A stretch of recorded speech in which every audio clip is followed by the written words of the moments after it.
All right, everybody, welcome to our latest Between the Races podcast on the MX Vice Network. Thank you, everyone, for listening and supporting the site. We really appreciate it. It's obviously been a big 2023, and as we move into 2024, we'd definitely like to thank everyone for tuning in and all the fans, the feedback, the comments, and everyone associated with MX Vice for the support. It means a lot. And obviously, we'd also like to thank Fly Racing for sponsoring this one, coming on board again for 2024. So Fly Racing is aimed to provide customers with the very best in off-road performance products. Led by the revolutionary Formula S Smart Helmet, Fly Racing continues to push innovation in safety to new levels. Never before has style and technology blended together so seamlessly as the 2024 Fly Racing lineup. For more info, check out flyracing.com or your local Western Powersports dealer. Follow at Fly Racing USA on social media and cheer for all the Fly Racing riders in the Super Motocross World Championship. All right, first, I would like to welcome Jason Thomas back to the podcast for 24. How's life, mate? And thanks for taking the time to join us. I'm sure you're flat out. Yeah, everything's good, man. I'm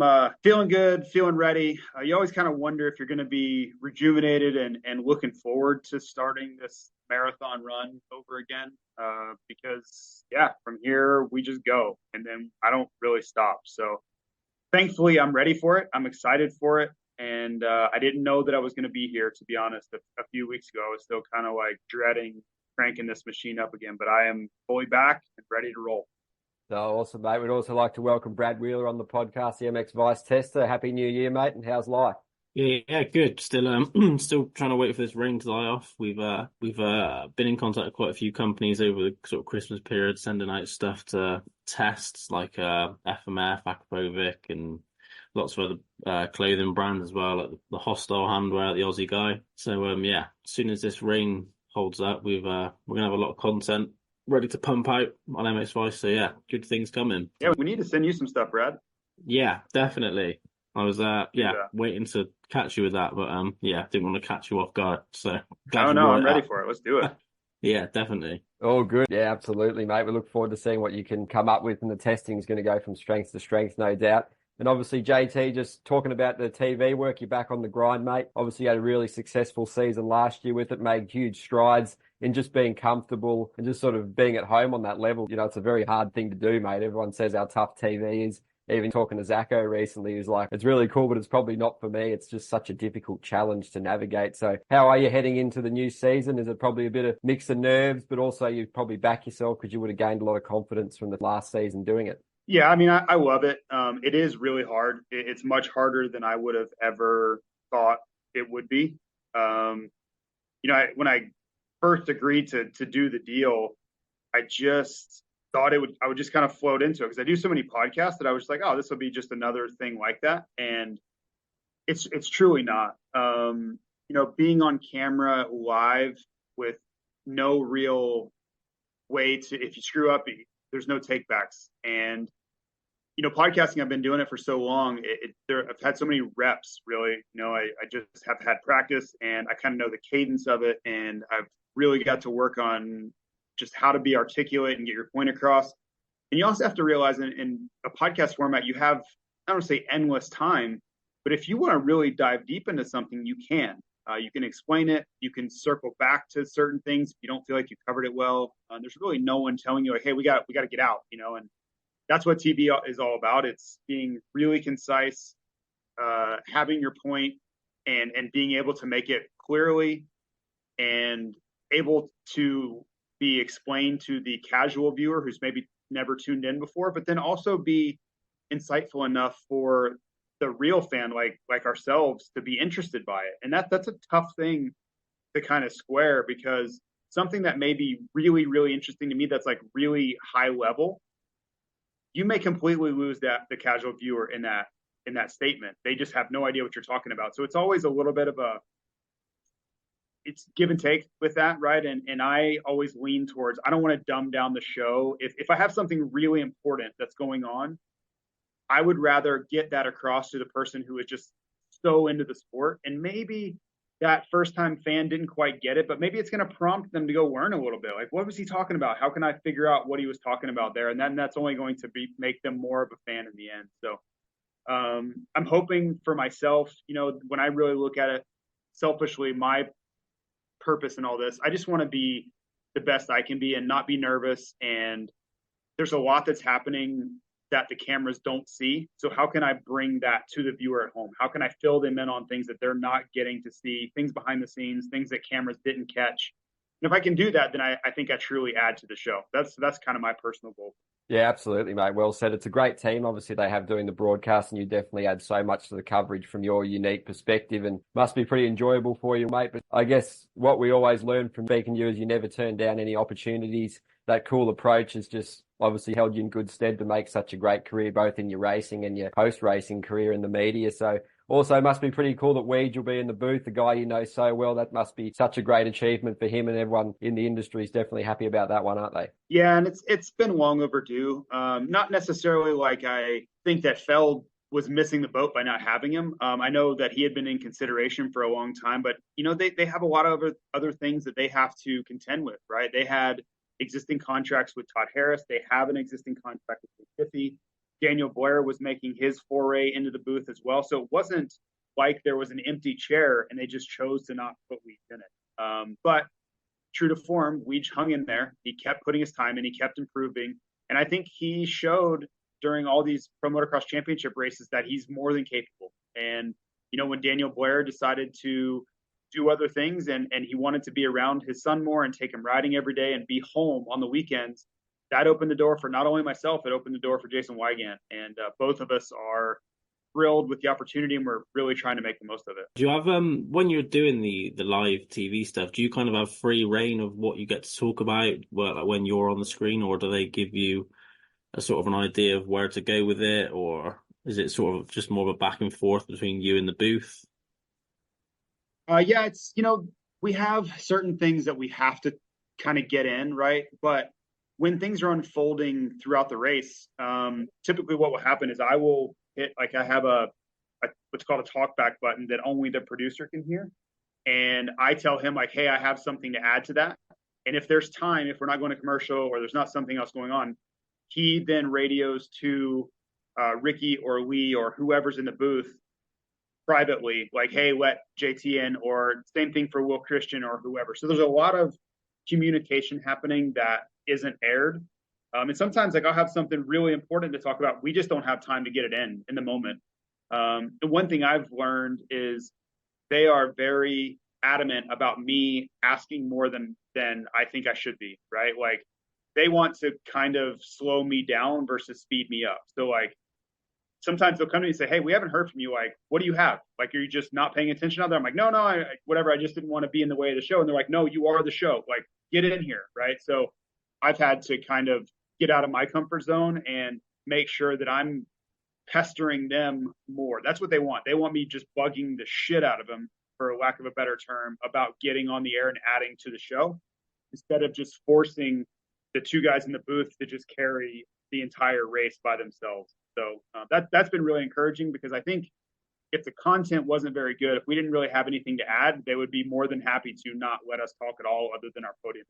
Yeah. Do you have someone sort of in your ear counting down when you're about to go to commercial or something like that? And I did a couple at the British Championship, and was sort of doing what you were doing, obviously not on the same scale, but we'd be talking about like a section of ruts and the little kids on the 65 struggling, and then all of a sudden I've got someone counting down from 10 in my ear, and yeah, it's quite off-putting.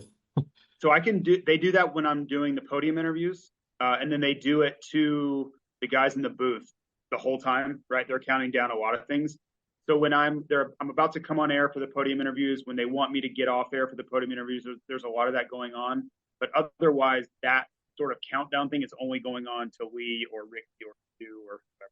So I don't have to deal with it. Yeah, it's a lot to navigate and so much going on that obviously the average fan doesn't see. It's so much to consider and work your way through, mate. So it's really cool to see all the success. And I guess pivoting to the racing, and I guess the track's going to be a major player. Obviously, they've released all the track maps. There's many obstacles to navigate. There should be some real difference-making sections across there, mate. And obviously, we've just heard that the weather should be fine as well. So what's your thoughts on the track and everything around that? The track's a little bit basic. It's not that atypical for Anaheim. They want to kind of warm everybody up a little bit. They don't want anybody getting hurt. I think they're just trying to get people through this race sometimes. It's not always like that, but you can kind of tell when that's the thought process. And really the telltale sign for that, for someone who's not as affluent with it, is just lots of straightaways, lots of switchbacks, lots of short straightaways with bowl berms, where, they could make the track super technical and have longer lanes and lots of option stuff. They won't. They'll just make these switchback turns with a sand section and then another turn and a really basic rhythm section and then another corner. That to me is a really clear signal that they just want to get people in and out of this first round. And I don't know, who's making the call on that. I don't know if it's a clear signal that's sent to the track builders, or maybe sometimes they're just like, you know what, we're going to make the first one. We're just going to ease guys into it. So it definitely felt that way to me. And it's okay. You just hope that you don't sacrifice the racing, like really close racing in the interim, right? Because you can make the track, if you go about it this way, you can very easily make the track super one-lined, and then it becomes all about the start, and then there's really no passing outside of like heavy contact. So there's a really fine line there and a balance that they have to strike between a safe racetrack and then also one that's way too easy and super one-lined. Yeah, it's going to be good. It's one of many things, obviously, the riders have to deal with at A1. How stressful, from your perspective, is that event? Obviously, coming in, obviously done so much work in the pre-season training, testing, getting the bike as good as possible. Obviously, I guess, haven't raced for a while. So I guess the key thing is, like you said, getting healthy and leaning on that work you've done in the off season to give you that confidence, because there's so much noise, hype, attention, especially for those factory guys. So what are the, keys to success from your end on that aspect? I think A1 is all about is the mental side, right? Everybody should have done the work by now. Preparation should really be an afterthought. To me, Anaheim's always about who can control their emotions and not think about all the things you can't control, because that's truly what it is, right? If you didn't prepare well enough, guess what? You can't do anything about that on Saturday night. And if you are more ready than you've been in your whole life, great, then just let it unfold. But thinking about it certainly won't help anymore, right? And you notice, if you ever really look at Anaheim, most of the winners of the first round are guys that don't really have the pressure. Justin Barsha, Ken Roxon, not necessarily the championship favorite or the heavy contender. And I think it's simply for that reason. They come in a little bit more carefree. They realize that everybody else is really nervous around them, and they just go ride, without pressure. And I don't really know how to define that, but it's the guys you watch over the years. If you've watched Eli Tomac really struggle at Anaheim, or go back to Ryan Villapoto in 2013, he crashed multiple times they're just trying to do too much. Like, they've put too much emphasis on the first round. And if you can wrap your head around the fact that this round counts just as many and just as few points as any other round, then just go out there and execute, and that's a much harder thing to do than say. But I think that there's Grant Langston used to say this all the time, and I've repeated this over many podcasts, but it rings so true to me, that when there's a ton of pressure, some people, it makes them rise to the occasion and bring out their best. And some people it makes fold and they just simply can't perform at their peak. And there's really no rhyme or reason to it, but there's a really clear distinction between those two things. So we're going to kind of learn who's got that and who doesn't, because think about guys like Jet and Chase Sexton coming in with the number one plate, and Eli Tomac coming off from injury. All these guys have their unique reasons to be incredibly nervous and feel like that they have to really perform and kind of prove a point at A1. What was always your mindset heading into A1? Obviously, you were quite you travelled around the globe a lot in the off season, did a lot of the German Supercrosses and like Bercy and things like that. How would your sort of preparation differ to someone who this is kind of their first Supercross race since Salt Lake City? So for me, Anaheim was just about trying to have a good opening weekend, right? Just get in that main event, and then you can kind of pivot a little bit, right? And the making the opener at A1 is so difficult because everyone's healthy, and you just have to be kind of at your best and let things, no different than a guy that's trying to win the race, just get out of your own way and understand that you should be in the main event. You're plenty capable enough. The biggest reason you would not make this main event is if you can't get out of your own head and you can't just basically go out and do what you know how to do. So I just tried to not think too much, just understand that it is the opening race, but in the end, the goal for me was really just to get in that main event, because I knew I had done all the work. I'd been racing all over the world, like you said. So I was really more prepared than most. And once I got in the main event, then, the 20 minutes or 20 laps or whatever was the easy part for me. It was those 6-lap sprint races where anything goes. That was really where the risk was for me. Yeah, you kind of touched on the track being kind of relatively basic, nothing too overly taxing. Like you said, obviously it's the first round. They don't want to write a bunch of guys off before the season even starts. Do you see that lending itself to anyone more than like someone who's a bit more technical? I just think it's going to be the guys that can find a way to get starts, right, and put themselves in what I would say a plus position, right, ahead of the things that can go on poorly around you. Because when the field's this deep, if you start 10th, good luck riding around the outside of guys like Jason Anderson and Justin Barcia and all these guys. Like, they're going to put you in the wall without any recourse. So you really need to be ahead of the fray like that. And as weird as it sounds, I think that's critically important for Jet Lawrence this weekend. And sure, is Jet otherworldly talented? Of course, we all know that.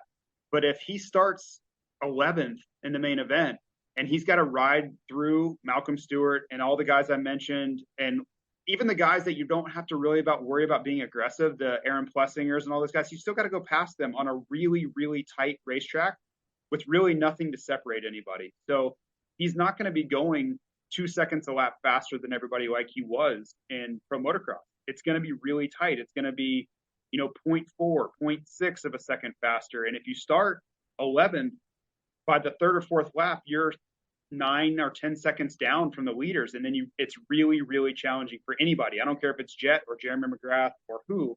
It's really challenging to make up that kind of time on a really easy racetrack. Yeah, absolutely, mate. And so many massive storylines heading into A1, and there's just so much to be excited about. All the fans is definitely frothing for the action to start. What are some of the most important and exciting things for you heading in? Obviously, you got the big three, Tomac, Sexton, and Jet, seeing how they all navigate. They've all got different things going on. Obviously, Tomac coming from the injury and sort of works away in the shadows, doing his own thing. Sexton changing bike, which you've spoken really insightfully on as well. And also Jet, how does he deal with that burden of the off-season, mate? You were saying, does he suffer any burnout, any sort of dread coming into A1? Obviously, he's got that Feld experiences thing going on as well, which will certainly drag his attention away a little bit. But, as we've always seen, like last season, when the racing starts, he's on it. So what are the most exciting things out of that for you? Well, I think that there's a huge story to kind of tell about how Chase Sexton handles this situation. If you look at what he walked away from as far as the situation, he was the defending champion. He'd always been at Honda. He had so much success there. And now he's going to give up, several years at factory Honda, give up his first championship and walk away to new personnel, new chassis. Really, I would say an unproven motorcycle, because really no one has had tremendous amounts of success on that KTM chassis yet. So to me, he's the most compelling story. Like, there's so much I want to see with Jet, but Jet's a juggernaut, and I think he's going to do well no matter what. But to see how Chase Sexton handles the change, the pressure of the number one plate, the expectation that goes along with this changing team, because I think if he goes out and struggles early, like he's not quickest in practice or really close to being quickest in practice, that will carry, through the break and into the night show. Like, he's going to be a little bit unsure. Like, was this the right? He's constantly going to have that feeling in the back of his mind. Was this the right move? Did I do the right thing? Did I screw up by going to this bike and this team right after coming off a championship? So that's just a really tough thing for him to go in with. And, I've heard from other people that he hasn't been overly happy with the chassis yet. Like, they're still trying to test and trying to get there. And I just don't think he's in a perfect place yet. It doesn't mean he can't go in and do really well. I just think that, let's say 6 months ago, when he finally finished this deal and locked and loaded, like, him coming into the new year, I believe that he thought he would be a lot more comfortable and a lot more sure than he is right now. And that, that's my perspective on it. He may tell me I'm an idiot and he's over the moon happy, but I don't believe that. I believe that he's still searching for comfort and that last little bit of speed. So that's to me what I'm going to be watching most. It'll be long before they line up to race. It'll be in the afternoon sessions and morning and afternoon sessions on Saturday. If Chase is not really fast, because remember, he was the fastest qualifier at 13 out of 17 rounds last year. And it was every weekend we knew going in that he was going to be the fastest guy. And if he wasn't, he was damn close. Like there was a reason, or he barely missed it by a 10th or something like that. If there's a marked difference this year in the afternoon, I really think that's going to have a profound mental effect on him going into that night's race. So that's what I'll be watching for the most closely. Yeah, well said. Great insight, mate. And obviously, before we let Brad fire a few questions and we talk about some other guys, obviously Prado, all about him as obviously we cover the MXGP so heavily here. Obviously, the 450 world champion stepping in to race the first 3 Supercross rounds on the 450. It's going to be fascinating. Obviously, we were just talking off air. He's not on the provisional entry list at this point, which has got the fans just firing us off questions left, right, and center about that. But yeah, it's going to be so cool to see him out there. And maybe that racetrack, like you were saying, it might lend itself to maybe if he gets a good start, he might be able to hold that position pretty well. And we've spoken how he should adapt quite well if he obviously great starter, really technical, safe, measured rider. It's just going to be so cool to see how he goes. There's a lot of unknowns, but they'll be answered come Saturday night. And just your take on so many international riders. It truly is so global now. Obviously, Fares, who's racing on the east, but obviously Boutron will be at A1. You got the Lawrence brothers, a host of Aussies like Tanti and a few other guys coming over. You got Roxon, Ferrandis, Shimoda, Anstey, Wilson, heaps of Canadians, and a host more. So that's just so cool, isn't it? So would love to hear your thoughts on the international vibe and how good that is for growing the sport, and just what's your take on Prado too? Yeah, I think it's awesome to have so many international riders coming over and, making America their home, at least for the racing season anyway. I think it speaks to how the series have really grown, kind of coming together for Super Motocross, having this playoff series. There's a lot of reasons, many reasons to be racing stateside these days. And yeah, we're kind of seeing that, right? If you look through, like, I remember last year at the opening East Coast round, it was all international riders. It was like Vial and Hunter Lawrence, and you just went down the list of all these international riders that were making up the top 5. It was really, really cool to see. And then the 450 classes got a lot of that too. We're going to have 2 Australians running around at the front. Prado's coming over for these first 3 rounds. And to your question about him, this first track certainly helped.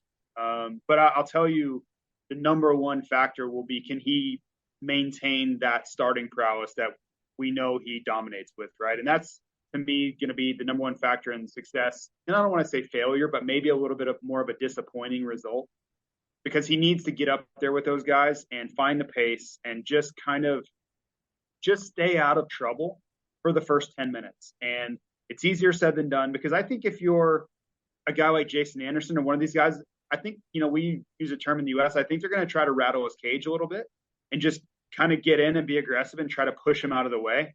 And I know that Prado can handle himself, but it's a different environment. It's a different arena. He's not going to be as sure of himself. Say if we were at Majora, right? He would never put up with that. But in Anaheim, the lights are going to be really bright, and I'm sure he's going to be a little bit more nervous than he normally would be. So if I was coaching him, I would just say, hey, just focus on and lean into what your strengths are.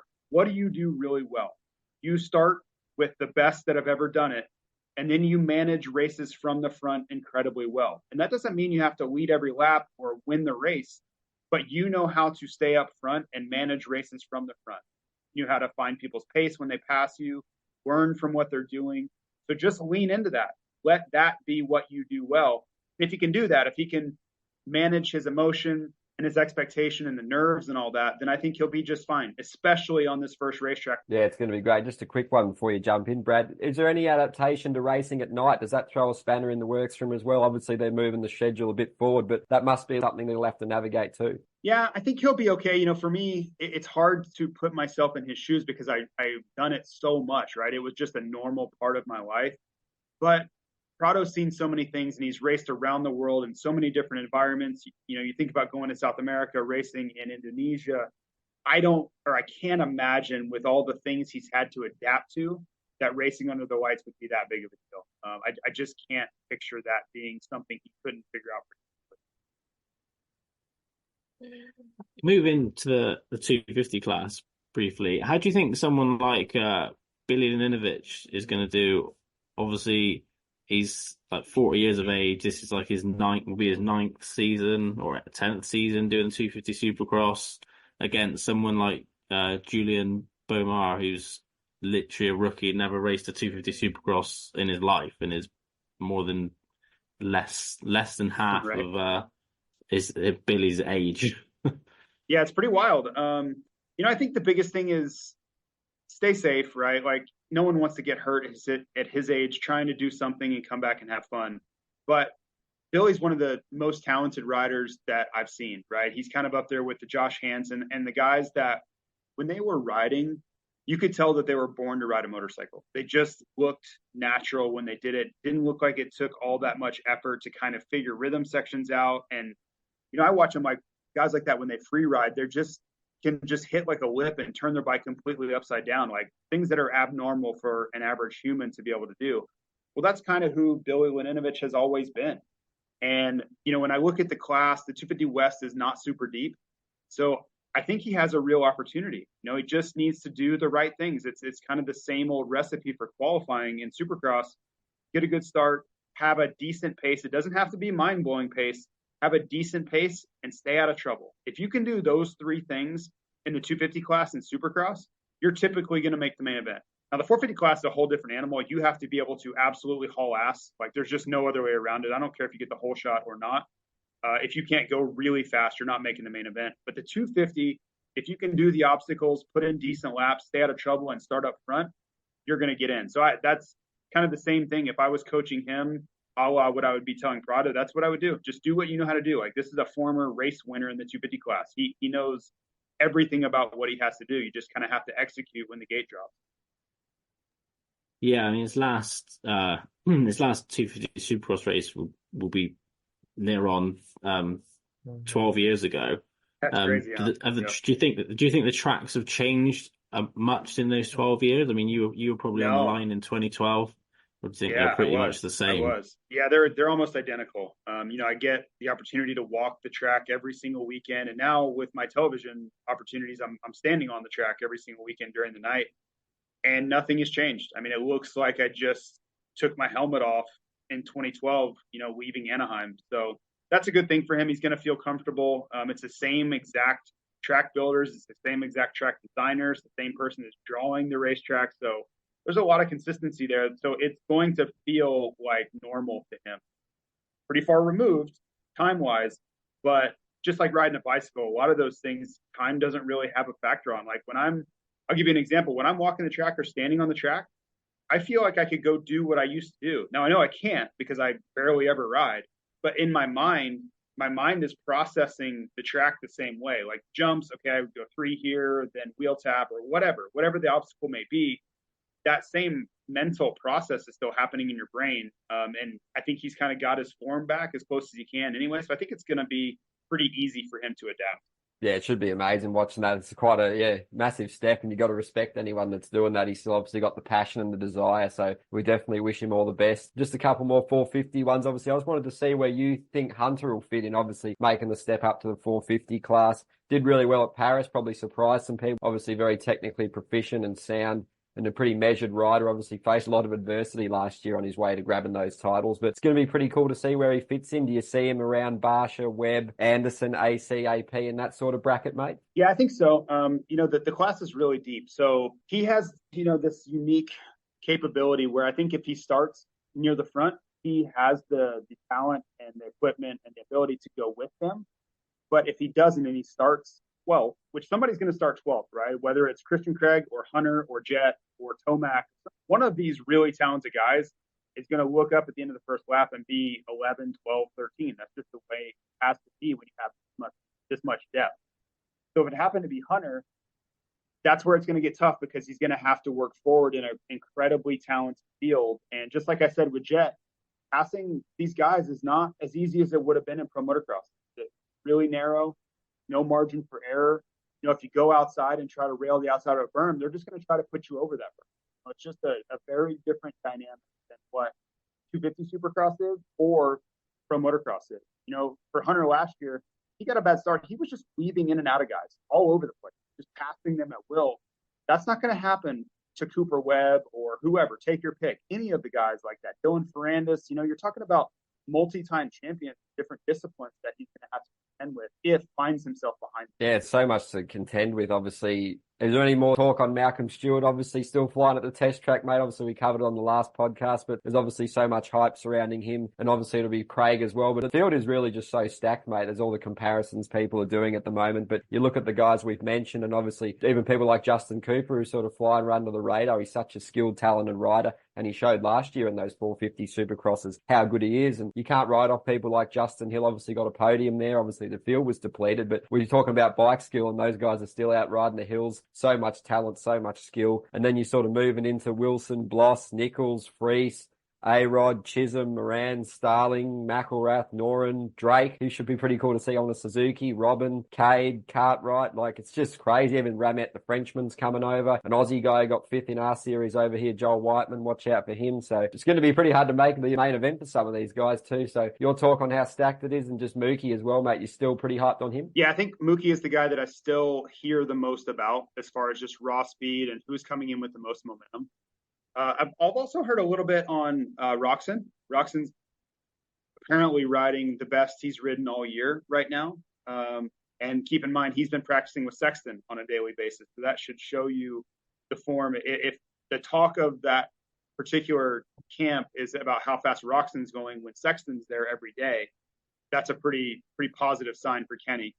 As far as the depth, I spoke at the beginning of this podcast about how this went for me, right? And just getting in that main event. But I feel like you just have to be opportunistic. And the worst thing you can possibly do is look at the starting list before the race, because it's so deep and everybody has this big name and they've won this and they've won that and they're some champion in some other country. And you look at it and you're like, where the hell do I fit in on this? Right? Like, how am I, take your pick of whatever privateer you want to say, like, I don't have those accolades or accomplishments. Like, what am I supposed to do to get into this main event and how? But then the gate drops and it doesn't matter what name is on the back of the jersey anymore. You just have to go fast. And that's what I always had to kind of do to myself, is like, I don't even care who's here. I'm not even going to look. Just tell me which heat race I'm in. Let's go racing, because I know this too well. I know how this goes. I'm going to think that I'm the 30th best guy on paper.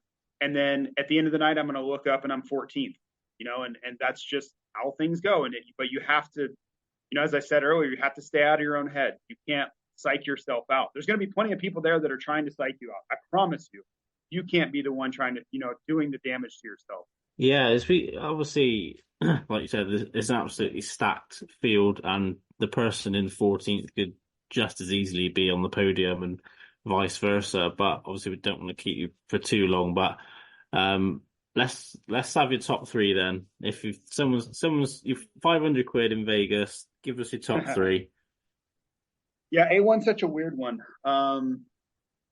Normally, I would give you just the guys that I think are the best three, which would probably be Jet, Sexton, and Tomac in some order. But A1 is this strange event where you usually don't get the most obvious winner because of the pressure and the expectation, and someone comes in that doesn't feel nervous at all, and then they just ride the race of their life.